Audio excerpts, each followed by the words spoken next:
Welcome to the second feature breakdown for Hearts of Iron's upcoming expansion, Arms Against Tyranny. I'm Peter Nicholson, Game Director, and from the relative safety and comfort of the one and only Per Albin bus, I'd like to introduce to you the Sweden country content and a look at the joint focus trees. First up, Sweden.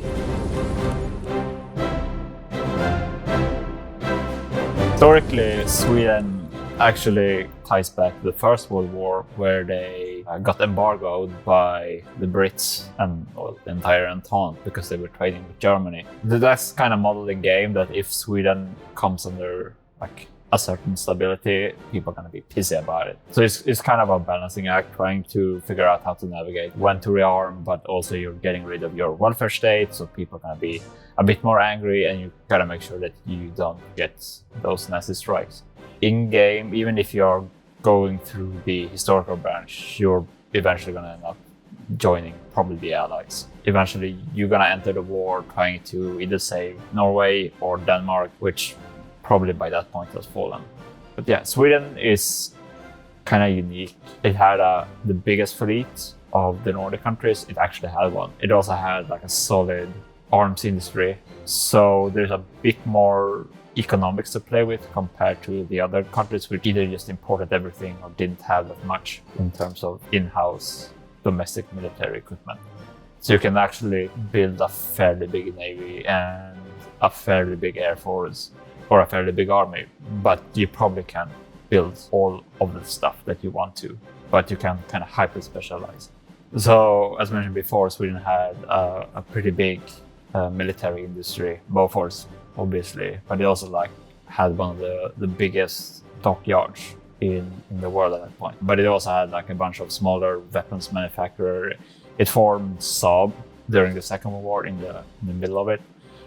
So there's a lot of chance to interplay with the new military industrial organizations that we are also launching. The focus tree is gonna play into those military industrial organizations that you can upgrade them as you progress through the tree and invest into your MIOs. In the same way, you can be that neutral arms dealer if you want to, since if you play your cards right and you stay out of everyone's business, you do not actually need to go into the war if you don't want to, or you want to.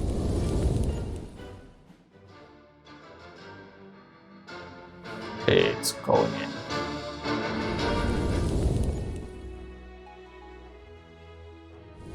As Sweden, you can play as monarchists and bring back the king, or you can play as the fascist Brown Church, which they kind of shared a bit of the same branch, but they kind of split off in the end. You can also play as socialist communists under Nils Fleet. So as either the king or the Brown Church, you can go on your ultimate goal and unite the entire Nordic countries under one banner, so you can finally get rid of the Danes. Maybe I shouldn't say that. And eventually take your beef with the Soviet Union and march all the way to Moscow. Or you can become a Reichskommissariat, where you basically ask the Germans to basically protect you.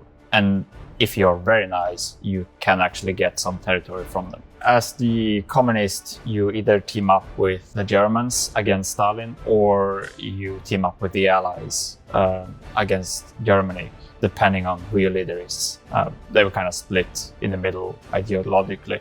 What makes this run a bit more unique is that you're more heavily leaning into the welfare state, even more than the Social Democrats. So you're turning your consumer goods into more of a useful thing than they usually are.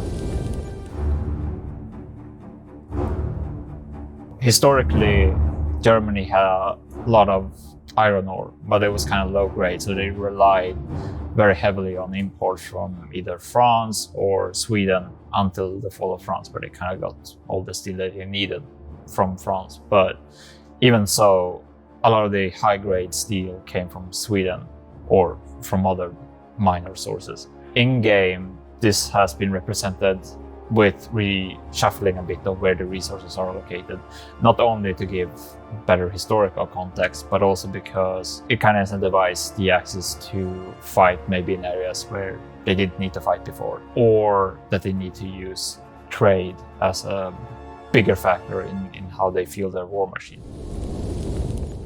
Moving on from underpowered Sweden, we'll take a look at the joint focus trees.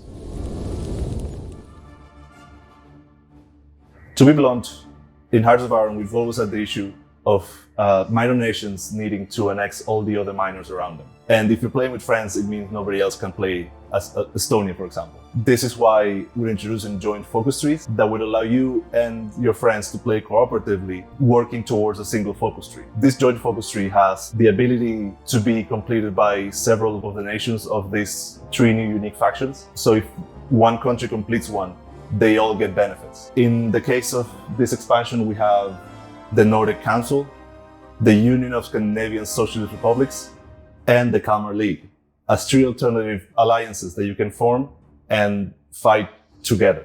These 3 have extra capstone focuses attached to their branches, which will allow them to specialize even more. Modders will have the ability to change the background of the title of focuses to whatever they want. And we've added a new system for switching focus pictures dynamically, depending on conditions. That's it for now. Thanks for watching. Next up, we'll be taking a look at the Finnish focus tree, along with one of the major expansion features, the international markets. Until then, stay tuned on social media and make sure to stay up to date on all things Hearts of Iron.